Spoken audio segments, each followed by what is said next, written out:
Pakistanis, listen to this. Stop watching the nonsense on Geo News and अच्छा News. These channels are lying to you. You are watching this from the largest news network of India. नहीं नहीं नहीं, वाकई में We are active against you. अच्छा अच्छा अच्छा, चलो देखते हैं।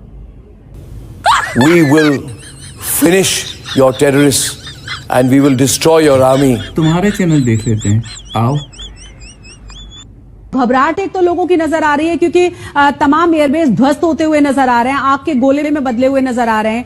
सबसे ज्यादा जो चर्चा है वो ये कि जब आप अपनी एयरबेस को नहीं बचा सकते तो जनता को क्या बचाएंगे। इन राफेल मार गिराए उन्होंने, इस पे कोई सवाल क्यों नहीं कर रहे हैं? तो साहब उस पे नहीं कहेंगे। मैंने उन्हें भटिंडा का दिखाया, मैंने कहा एक मेरे पर्सनल नॉलेज में है, बाकी दो मुझे अदर सोर्सेस से पता है। तो अब आप एक बात बताइए, आपने तो बड़ी प्रशंसा करके जो 526 करोड़ का मिल रहा था राफेल, वो 1670 करोड़ रुपए का खरीद के बड़े बखान किए थे।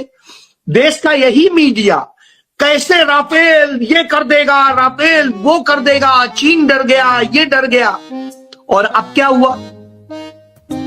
अब एक भी छू नहीं है किसी से। कोई नहीं कह रहा है पंपोर में मिला वो क्या था, अखनूर में मिला वो क्या था, और भटिंडा में एयरबेस के पास जो खेतों में मार गिराया गया वो क्या था। कोई नहीं।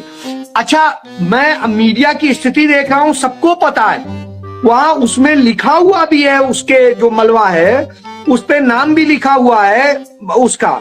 बावजूद इसके देखिए किस तरह की खबर छापते हैं। भटिंडा में प्लेन क्रैश, 2 की मौत, जांच में जुटी एजेंसियां। ये देखिए इंडियन एक्सप्रेस क्या लिखता है, unidentified aircraft crash in village near Bathinda air force base. भैया रात को 2 बजे कोई ऐरा गहरा तो नहीं होगा। ये देखिए दैनिक भास्कर, पंपोर में स्कूल की छत पर गिरा लोहे का ढांचा, धमाके। मतलब ये भी नहीं लिख पा रहे हैं कि भैया वो विमान का अलग दिखाई दे रहा है, वो आप दिखाइए ना, ये मोहर भी उसकी लगी है, ये दिखाइए ना, क्यों नहीं दिखा रहे? यह दशा है, जिस मीडिया की यह दशा हो उससे आप क्या उम्मीद करेंगे? सुकून हो गया।